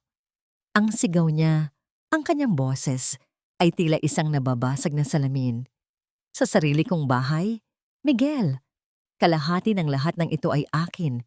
Hindi ka pwedeng basta-basta na lang magdesisyon." Ngunit si Miguel ay hindi natinag. "Then I will leave. Pero bago ako umalis, sisiguraduhin kong malalaman ng buong mundo kung sino ang tunay na Doña Veronica Santillan." Tumalikod si Miguel at nagsimulang maglakad patungo sa pinto. Ngunit bago pa siya makalabas, nagsalita muli si Veronica. Ang kanyang boses ay mahina, ngunit puno ng isang nakakakilabot na babala. "You think it's that easy, Miguel? You think you can just walk away? Nakakalimutan mo na hawak ko ang pinakamalaking ala. Hawak ko ang gamot na kailangan ng anak mo. Ang gamot na tanging ako lang ang may access. Kung aalis ka sa bahay na ito, sisiguraduhin kong hindi na makakatikim ng kahit isang patak ng gamot na yon ang bastardo mong anak." Napatigil si Miguel. Dahan-dahan siyang lumingon. Ang kanyang mukha ay puno ng hindi makapaniwalang galit. Ang babaeng minahal niya, ang babaeng pinakasalan niya, ay handang gamitin ang buhay ng isang inosenteng bata bilang hostage para lamang sa kanyang kapangyarihan. Ito na ang huling pako sa kabaong ng kanilang pagsasama. Ang bahay na ito ay hindi na isang tahanan. Ito ay naging isang kulungan. Ang takot ay may iba't ibang anyo. Para kay Flor, ang takot ay ang tunog ng hirap na paghinga ni Enzo sa gitna ng gabi.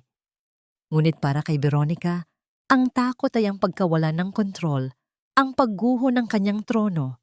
At ngayong gabi, ang dalawang takot na yon ay magbabanggaan sa isang desperadong labanan kung saan ang buhay ng isang bata ang nakataya. Matapos ang komprontasyon sa mansyon, si Miguel ay hindi umuwi sa ospital. Nanatili siyang bihag ng mga banta ni Veronica, napipilitang magpanggap na maayos ang lahat habang palihim na naghahanap ng paraan para makatakas sa sitwasyon. Ngunit alam ni Veronica na hindi sapat ang banta lamang. Kailangan niyang tiyakin na ang kanyang alas, ang batang si Enzo, ay nasa kanyang mga kamay. Gamit ang kanyang impluensya, madali niyang nalaman kung aling silid sa charity ward inilipat si Enzo. Sa ilalim ng kadiliman ng gabi, habang karamihan sa mga tauhan ng ospital ay abala sa kanilang mga gawain, isang babaeng nakauniporme ng nurse, may suot na face mask at hair cap, ang tahimik na pumasok sa silid ni Enzo. Ang kanyang mga kilos ay mabilis at sanay. Sa isang kamay, may dala siyang isang maliit na hiringgilya na may lamang pampatulog. Si Flor, na nakaupo sa isang silya sa tabi ng kama, ay bahagyang nakaidlip dahil sa pagod. Hindi niya namalayan ang pagpasok ng peking nurse. Dahan-dahang lumapit ang babae sa IV line ni Enzo. Handa nang iturok ang gamot. Ngunit bago pa niya magawa ito, isang maliit na tunog ang gumising kay Flor. Ang tunog ng pagtama ng isang metal na bagay sa sahig. Isang maliit na hairpin na may disenyo ng diamante ang nahulog mula sa buhok ng nurse. Agad na napabalikwas ng bangon si Flor. Ang hairpin na yon. Kilalang kilala niya. Iyon ang paboritong hairpin ni Doña Veronica. Sino ka? Anong ginagawa mo sa anak ko? Ang nanginginig ngunit matapang na tanong ni Flor. Mabilis na humarang sa pagitan ng babae at ng kanyang anak. Natigilan ng peking nurse. Sa isang iglap, tinanggal niya ang kanyang maskara. Hindi si Veronica ang nasa harap niya, kundi ang kanyang pinagkakatiwalaang personal na katulong, si Linda. Ngunit ang mga mata nito ay puno ng takot at determinasyon, isang utos na kailangang sundin. Utos lang po ito, Ma'am Flor. Huwag niyo na pong pahirapan ang sarili niyo, sabi ni Linda. Itinaas ang hiringgilya na tila isang sandata. Ngunit hindi natinag si Flor. Ang pagiging isang ina ay nagbigay sa kanya ng isang lakas na hindi niya inaasahan. Hindi mo makukuha ang anak ko, sigaw niya at mabilis na itinulak ang medical cart patungo kay Linda. Napaatras si Linda. Ang ingay ng nagbagsakang mga gamit ay umalingaw-ngaw sa tahimik na pasilyo na nakakuha ng atensyon ng security. Nagsimula ang isang desperadong habulan sa loob ng ospital. Yakap-yakap ni Flor si Enzo na mahimbing pa ring natutulog dahil sa gamot habang tumatakbo siya sa mga pasilyo na tila isang maze. Ang bawat pagliko niya ay tila may kasunod na anino. Ang mga security guard na binayaran ni Veronica ay hinahabol siya. Narating niya ang emergency exit na patungo sa parking lot. Ang ulan ay muling bumubuhos na nagpapahirap sa kanyang pagtakbo. Ang kanyang mga paa ay nadudulas sa basang semento. Sa likod niya, naririnig niya ang sigaw ng mga humahabol. Nakita niya ang isang lumang taxi na papaalis na. Sa huling lakas na natitira, tumakbo siya at humarang sa daan. Tulungan niyo po kami, parang awa niyo na. Ang kanyang sigaw sa driver. Naawa ang matandang driver at pinapasok sila. Ngunit habang mabilis na pinapaandar ang sasakyan, isang itim na SUV ang humarang sa kanilang daan. Mula rito ay bumaba ang dalawang bodyguard ni Veronica. Napilitang bumaba si Flor mula sa taxi, hawak pa rin si Enzo. Napapalibutan na siya. Wala na siyang matatatakbuhan. Ang ulan ay humahalo sa kanyang mga luha. Habang mahigpit niyang niyayakap ang kanyang anak, ibigay mo na sa amin ang bata, Flor. Huwag ka nang manlaban, sabi ng isa sa mga bodyguard. Over my dead body, ang sagot ni Flor. Ang kanyang boses ay basag, ngunit puno ng paninindigan. Sa gitna ng tensyon, isang matinis na tunog ang biglang pumunit sa katahimikan ng gabi. Ang tunog ay nagmula sa baril ng isa sa mga bodyguard na itinutok pataas bilang babala. Ngunit sa pagkabigla ng lahat, ang tunog na yon ay sinundan pa ng isa. Isang putok ng baril na hindi na isang babala. Naramdaman ni Flor ang isang mainit na likido na tumama sa kanyang braso. Ngunit hindi ito ang kanyang dugo. Sa kanyang likuran, nakatayo si Dr. Isagani. Ang kanyang balikat ay duguan. Sinalo niya ang bala na dapat sana ay para kay Flor. Bumagsak si Isagani sa basang semento. Hawak ang kanyang sugat. Ang mga bodyguard, sa takot na makapatay ng isang doktor, ay nataranta at mabilis na sumakay sa kanilang sasakyan at umalis. Naiwan si Flor na nakaluhod sa gitna ng ulan sa tabi ng katawan ni Dr. Isagani na walang malay, habang yakap pa rin ang kanyang anak. Ang katahimikan pagkatapos ng putok ng baril ay mas nakakabingi pa kaysa sa anumang sigaw. Ang kanyang tanging kaalyado, ang kanyang tanging pag-asa sa loob ng ospital, ay ngayon ay nag-aagaw buhay dahil sa pagliligtas sa kanya. Ang gabi ay hindi na lamang madilim. Ito ay naging isang bangungot na wala ng katapusan. Ang dugo sa uniforme ni Dr. Isagani ay tila isang pulang mantsa sa puting bandera ng pagsuko. Habang isinasakay ng mga responding nurse ang doktor sa isang stretcher, naramdaman ni Flor ang pagguho ng huling pader ng kanyang pagtitimpi. Ang pag-atake kay Isagani ay hindi na lamang isang personal na alitan. Ito ay isang deklarasyon ng giyera na tumawid na sa lahat ng hangganan ng kabutihang asal. Sa loob ng isang maliit na opisina sa ospital, habang binabantayan si Enzo na ligtas na sa pangangalaga ng mga tapat na nurse, hinarap ni Flor ang kanyang sarili sa salamin. Ang babaeng nakatingin pabalik sa kanya ay hindi na ang dating basurerang yumuyuko sa bawat insulto. Ang kanyang mga mata ay hindi na puno ng luha, kundi ng isang malamig at matigas na determinasyon. Ang bawat takot na naramdaman niya ay nag-anyo na ngayong tapang. Ang bawat luhang pumatak ay naging gasolina sa apoy ng kanyang galit. Hindi na ako tatakbo, bulong niya sa kanyang refleksyon. Hindi na ako magtatago. Kinabukasan, isang bagong Flor ang lumabas sa ospital.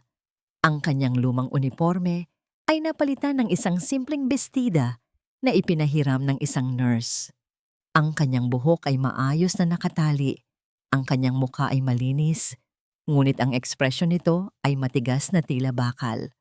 Ang kanyang unang pinuntahan ay hindi ang barong-barong, kundi ang lugar kung saan nagsimula ang lahat ng kanyang pagdurusa, ang likurang bahagi ng ospital, ang kanilang munting komunidad ng mga manggagawa sa basura. Tinipon niya ang kanyang mga kasamahan, sina Aling Mercy Mancardo, at ang iba pang mga janitor at basurero na araw-araw na nakakasaksi sa mga kabulukan ng ospital. Sa gitna ng mga tambak ng basura, sa lugar kung saan siya minsan ay tinapakan at minaliit, tumayo si Flor hindi bilang isang biktima, kundi bilang isang leader. Kilala niyo ako. Simula niya, ang kanyang boses ay malinaw at buo. Ako si Flor, ang kasama ninyo sa pagkayod sa ilalim ng araw at ulan. Alam niyo ang hirap na dinaranas ko para sa anak ko. Ngunit ang hindi niyo alam, ang bawat isa sa atin dito ay biktima ng kasakiman ng mga santiyan. Ikinuwento niya ang lahat, ang tungkol sa overpricing ng gamot, ang blacklist ng mga mahihirap, at ang sadyang pagtago sa mga gamot na dapat sana ay para sa mga nangangailangan. Ngunit ang nag-iwan ng pinakamalaking epekto ay ang kwento tungkol sa nangyari kay Dr. Isagani. Ang doktor na tumulong sa akin, ang kaisa-isang taong nagmalasakit sa atin mula sa loob, ay pinagbabaril nila kagabi dahil sa pagtatanggol sa akin at sa aking anak. Sabi ni Flor, ang kanyang boses ay naglalaman ng sakit at galit.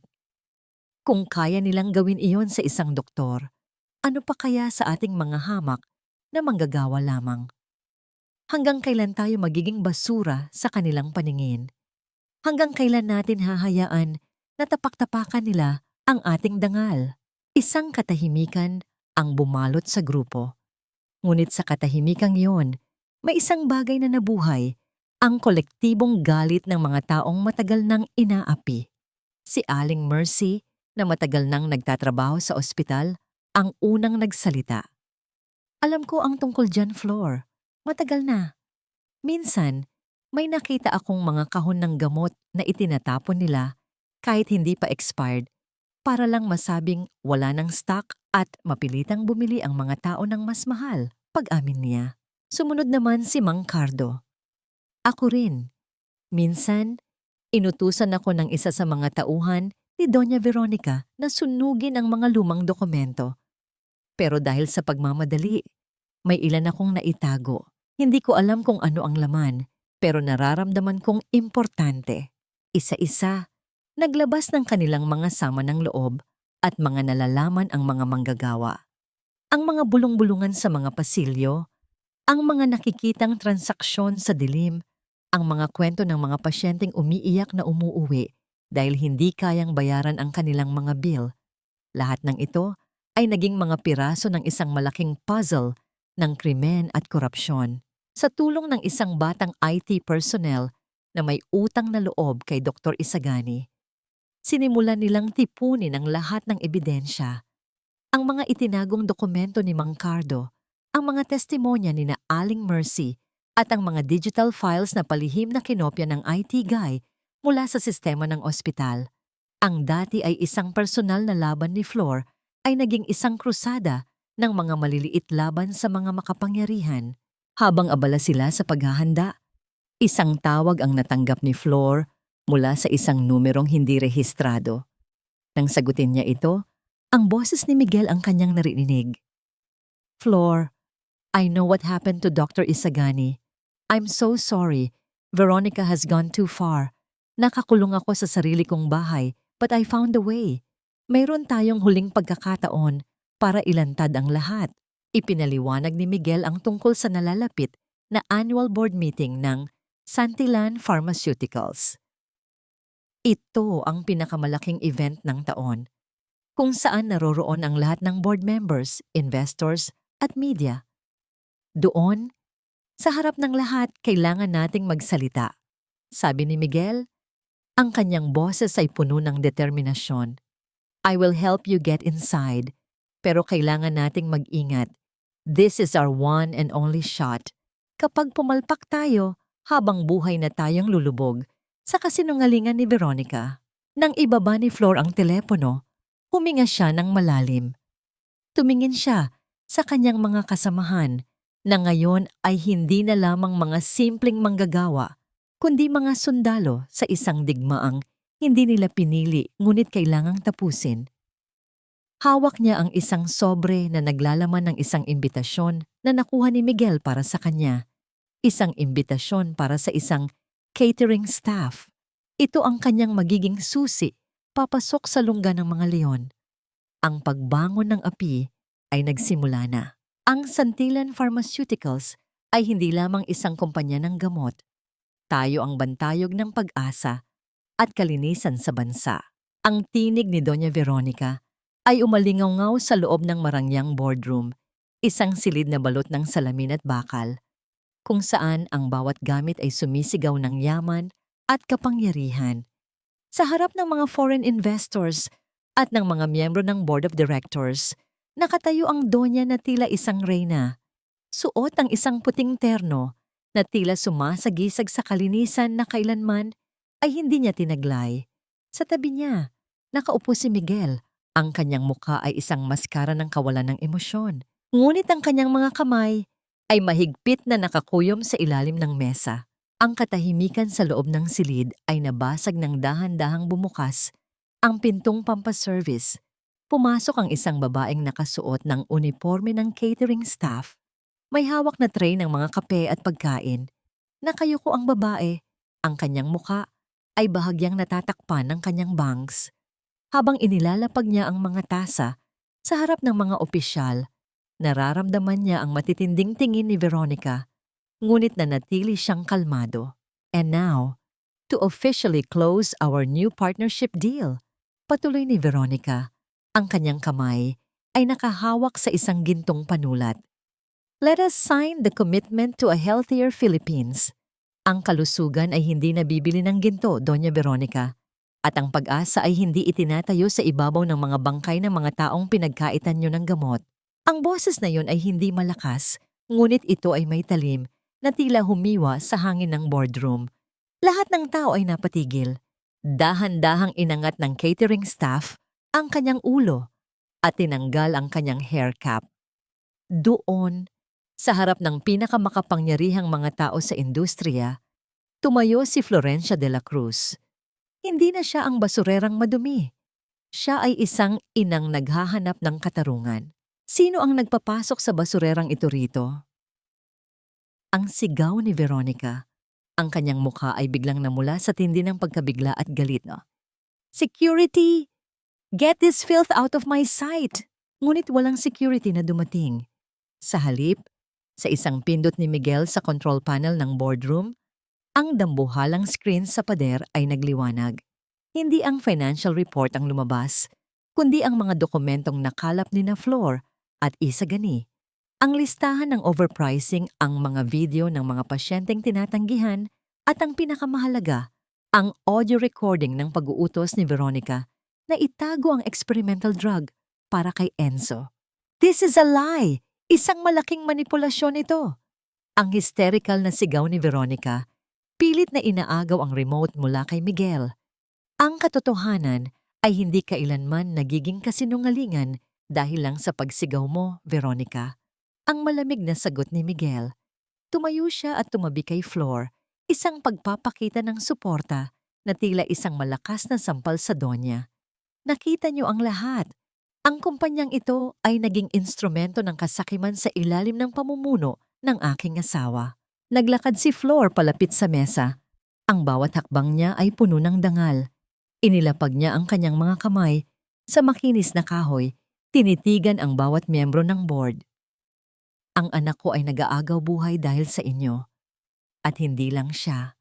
Libo-libong pamilya ang umiiyak gabi-gabi dahil mas pinili niyo ang kita kaysa sa konsensya. Tinawag niyo akong basura kanina.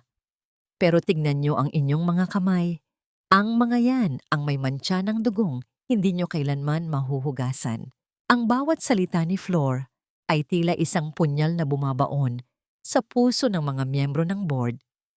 Ang mga foreign investors ay nagsimulang magbulungan. Ang kanilang mga mukha ay puno ng pagkasuklam. Ang deal na dapat sanang magpapatatag sa imperyo ng mga Santillan ay unti-unting naglalaho sa hangin.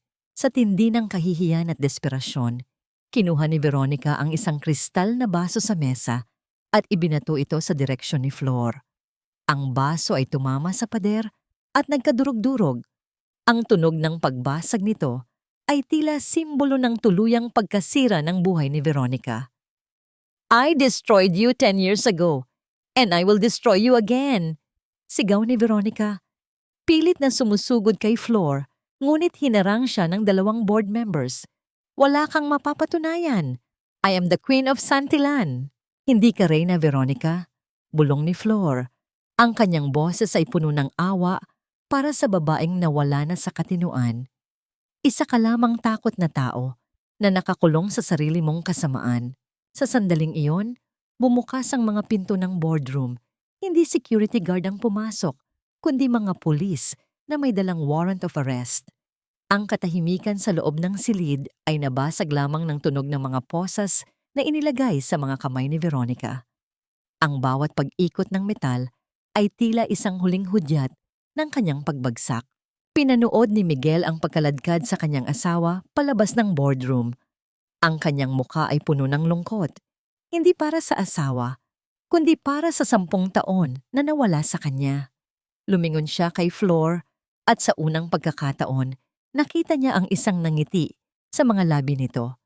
Isang ngiti ng tagumpay na hindi nanggaling sa paghihiganti, kundi sa pagkamit ng katarungan para sa kanilang anak. Ngunit sa gitna ng tagumpay, ang telepono ni Flor ay biglang tumunog. Isang mensahe mula sa ospital. Ang kanyang muka ay biglang namutla at ang folder na hawak niya ay nahulog sa sahig. Flor, anong nangyari? Tanong ni Miguel, mabilis na lumapit sa kanya. Si Enzo, ang halos hindi marinig na bulong ni Flor. Tumigil ang kanyang pagtibok ng puso. He's coding again. Ang katarungang nakuha nila ay biglang naging walang kwenta sa harap ng banta ng tuluyang pagkawala ng kanilang anak. Habang ang buong boardroom ay nagkakagulo sa balita ng pag-aresto, si Flor at Miguel ay mabilis na tumakbo palabas, dala ang isang panibagong takot na baka ang tagumpay na ito ay huli na para sa batang siyang dahilan ng lahat.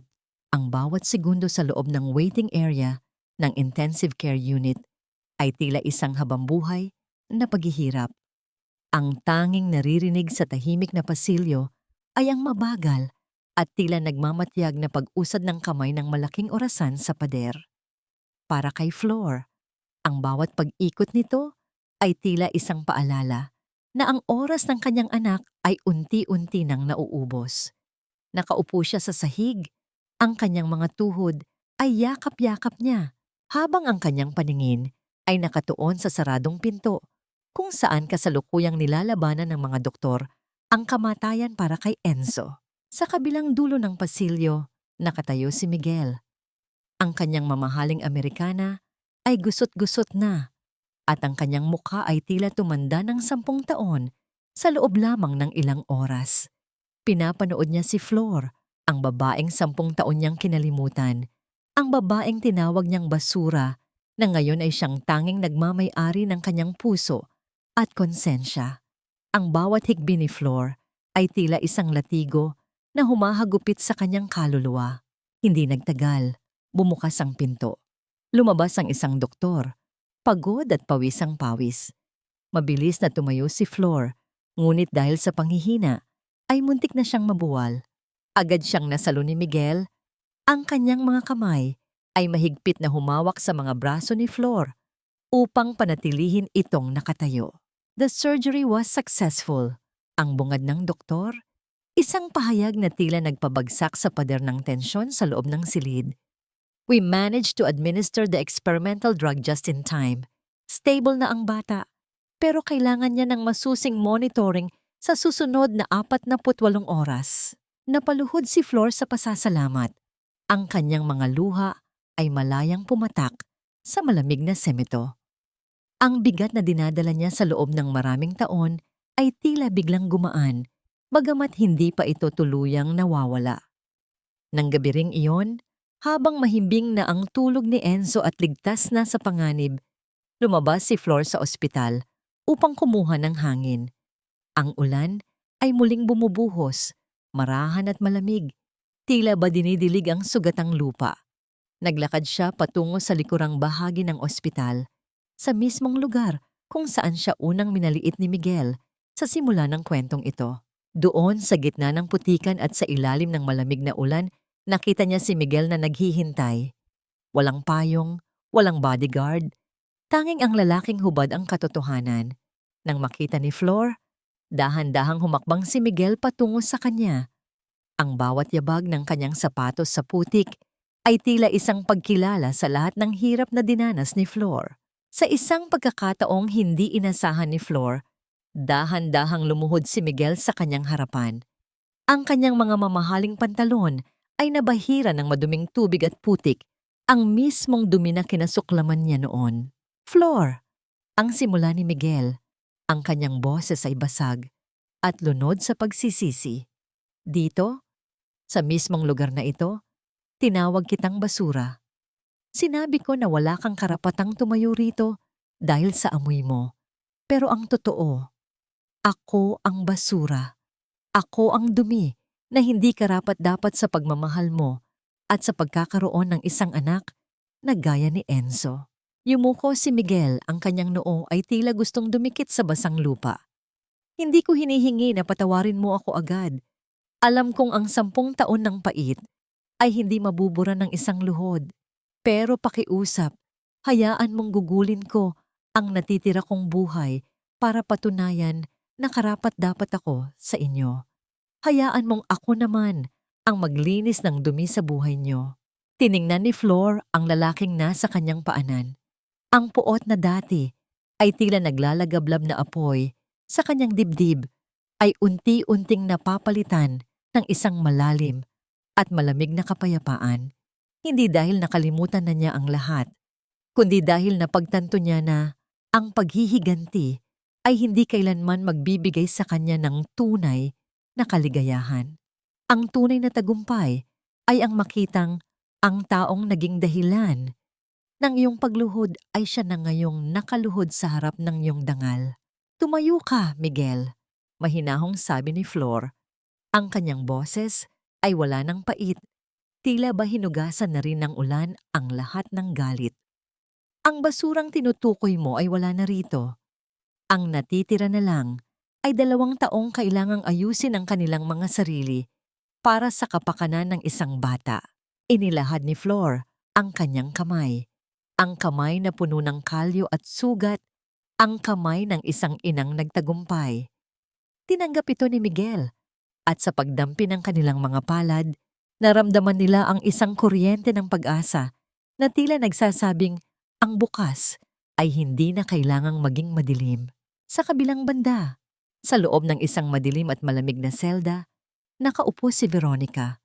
Wala na ang kanyang mga alahas, wala na ang kanyang kapangyarihan. Ang tanging kasama niya ay ang amoy ng luma at maruming semento. Ang amoy na kinatakutan niya noon, na ngayon ay magiging tahanan niya sa loob ng mahabang panahon. Ito ang karma ng isang pusong piniling maging malupit sa gitna ng biyaya. Habang naglalakad sina Flor at Miguel pabalik sa loob ng ospital, isang bagong liwanag ang sumisikat sa silangan. Ang ulan ay unti-unti nang tumitigil at sa pagitan ng mga ulap, ang unang sinag ng araw ay tumatama sa mukha ni Flor. Hindi na siya ang babaeng naglilinis ng basura. Siya na ngayon ang babaeng naglinis sa sarili niyang tadhana. Nang pumasok sila sa silid ni Enzo, nakita nilang dahan-dahang iminumulat ng bata ang kanyang mga mata. Tumingin si Enzo kay Flor, pagkatapos ay kay Miguel. At sa isang mahinang boses, bumigkas siya ng isang salitang nagpabaha muli ng luha sa silid. "Nanay, sino siya?" Tumingin si Flor kay Miguel at sa isang matamis na ngiti, sumagot siya. "Siya ang tatay mo, Enzo, at hinding-hindi na siya aalis sa tabi natin." Lumipas ang mga buwan na tila isang banayad na agos ng ilog. Dahan-dahang tinatangay ang mga labi ng bagyong sumira sa buhay ni Flor at Miguel. Ang Santillan Medical Center ay hindi na ang malamig at mapagmataas na gusaling kinatatakutan ng mga dukha. Sa ilalim ng bagong pamunuan ni Miguel, bago siya tuluyang bumaba sa pwesto, ang mga pader nito ay naging saksi sa pagbabago. Mula sa pagiging negosyo ng sakit, ito ay naging kanlungan ng tunay na pagkalinga. Sa isang maaliwalas na hapon, nakatayo si Flor sa harap ng isang bagong tayong gusali sa gilid ng ospital. Hindi na siya ang babaeng nakayuko at balot ng dumi. Suot niya ang isang malinis na asul na uniforme na may bordadong pangalan, Florentia's Foundation, alingaw-ngaw ng pag-asa. Ang gusaling ito ay nagsisilbing sentro para sa mga pamilyang pinagkaitan ng tulong medikal. Ang mismong lugar na magtitiyak na wala ng bata ang maghihingalo sa tabi ng estero dahil sa kakulangan ng gamot. Ang amoy ng mga bulaklak ng sampagita ay humahalimuyak sa hangin, sariwa at matamis. Tila ba nililinis ang bawat sulok ng alaala ng nabulok na basura. Lumapit si Flor sa isang malaking puno ng nara na itinanim nila sa gitna ng hardin. Ang mga dahon nito ay marahang sumasayaw sa ihip ng hangin. Lumilikha ng isang payapang ritmo na tila bulong ng pasasalamat mula sa kalikasan.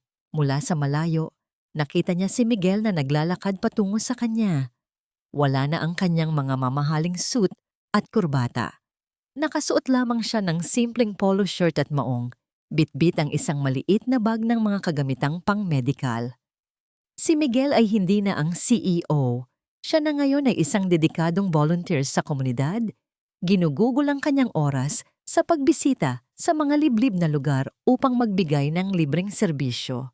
Ang kanyang mukha, bagamat may mga linya na ng pagod, ay nagniningning sa isang uri ng kaligayahan na hindi kailanman naibigay ng kanyang bilyon-bilyong piso. Handa na ang lahat para sa feeding program sa susunod na linggo. Ang bungad ni Miguel, ang kanyang boses ay puno ng sigla. Tumigil siya sa tabi ni Flor at tumanaw din sa mga batang naglalaro sa hardin. "Salamat, Flor. Salamat sa pagbibigay sa akin ng pagkakataong itama ang lahat." Humarap si Flor sa kanya. Ang kanyang mga mata ay nagniningning sa ilalim ng sikat ng araw. "Hindi ako ang nagbigay sa iyo ng pagkakataon, Miguel. Ang sarili mo ang nagligtas sa iyo nang piliin mong makinig sa iyong puso kaysa sa iyong takot." Sa mga sandaling iyon, isang batang lalaki ang tumatakbo patungo sa kanila, masigla at puno ng buhay. Si Enzo, na ngayon ay may kulay na ang mga pisngi at nagniningning ang mga mata, ay mabilis na yumakap sa binti ni Miguel. "Tatay, tignan mo ang drawing ko. Bahay natin ito at may malaking puno." Binuhat ni Miguel ang anak. at hinalikan ito sa noo. Ang tagpong yun ay tila isang pangarap na 10 taon nilang hinintay. Isang pamilyang binuo muli mula sa mga pira-pirasong pagkakamali at pinatibay ng pagpapatawad. Ang bawat haplos ni Miguel sa buhok ni Enzo ay tila isang panalangin ng pasasalamat. Ngunit sa gitna ng kanilang kaligayahan, hindi nakalimutan ni Flor ang kabilang dulo ng tadhana. Sa loob ng Correctional Institute for Women, si Veronica ay nananatiling bilanggo ng kanyang sariling mga gawa. Ayon sa mga balita, ang donya ay madalas na nakikitang nakatulala sa mga pader. Pilit na inaalala ang kanyang marangyang buhay na naglaho na parang bula. Ang kanyang karma ay hindi lamang ang rehas, kundi ang katahimikan ng mga taong dati ay nakapaligid sa kanya, ngunit ngayon ay kinalimutan na siya. Ang katarungan ay naisakatuparan, hindi sa pamamagitan ng karahasan, kundi sa pamamagitan ng katotohanang kusang lumitaw mula sa dilim. Habang papalubog ang araw, naglakad ang tatlo patungo sa kanilang maliit ngunit payapang tahanan. Huminto sandali si Flor at lumingon sa ospital. Sa huling pagkakataon, wala na ang pait, wala na ang galit. Ang tanging natira ay ang malalim na pagkilala na ang bawat tao, gaano man kadumi ang nakaraan, ay may karapatang linisin ang kanilang tadhana. Inakbayan ni Miguel si Flor at sa ilalim ng nag-aagaw na liwanag at dilim, naramdaman nila ang init ng bawat isa. Ang kanilang mga kamay ay magkahawak ng mahigpit, isang pangako na sa bawat bagyong darating, hindi na sila muling maghihiwalay. Ang amoy ng basura ay tuluyan ng napalitan ng halimuyak ng mga bagong simula. "Mahal kita, Flor!" bulong ni Miguel. Ang kanyang hininga ay mainit sa pandinig ng babae. "Mahal din kita, Miguel," sagot ni Flor. Ang kanyang boses ay tila isang awit ng kapayapaan, ang kwento ng inang basurera at ng lalaking nagmula sa rurok ng tagumpay ay nagtapos hindi sa isang marangyang kasalan, kundi sa isang simpleng paglalakad patungo sa bukas na puno ng pag-asa. Ang katarungan ay nahanap sa pagpapatawad at ang tunay na yaman ay natagpuan sa yakap ng isang pamilyang handang magsakripisyo para sa isa't isa. Ang gabi ay dumarating, ngunit sa pagkakataong ito, wala na silang dapat ikatakot sa dilim. Sa paglubog ng araw sa dalampasigan ng Maynila, ang langit ay nagmistulang isang higanting canvas na pinintahan ng mga kulay ng kahel, lila at ginto.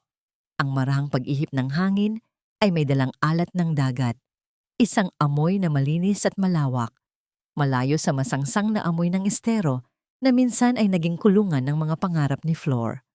Nakaupo si Flor sa isang puting bench sa tapat ng Flor at Enzo Community Center. Pinapanood ang kanyang anak na ngayon ay 8 taong gulang na. Masiglang nakikipaglaro ng sipa sa ibang mga bata. Dumating si Miguel. Dala ang 2 baso ng malamig na palamig. Naupo siya sa tabi ni Flor at iniabot ang isa. Ang kanilang mga balikat ay magkadikit. Isang simpleng pagdampi na nagsasabi ng libo-libong salita ng suporta na hindi na kailangang bigkasin. Pinanood nila ang bawat pagtalon at pagtawa ni Enzo.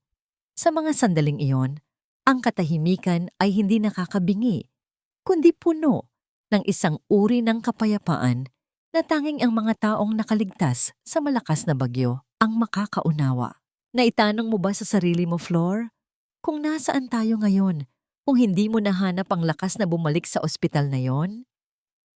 Mahinahong tanong ni Miguel. Ang kanyang paningin ay nakatutok sa papalubog na araw. Ngumiti si Flor. Isang ngiting bakas ang mga karanasan ng pait, ngunit puno ng tamis ng kasalukuyan.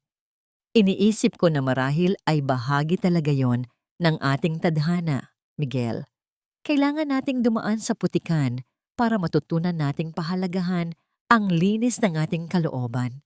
Ang pagpapatawad ay hindi nangangahulugang nakalimutan ko ang sakit, kundi pinili ko lang na huwag nang hayaang diktahan ng sakit na yon ang ating bukas. Nahanap na ba nila ang kapayapaan? Oo.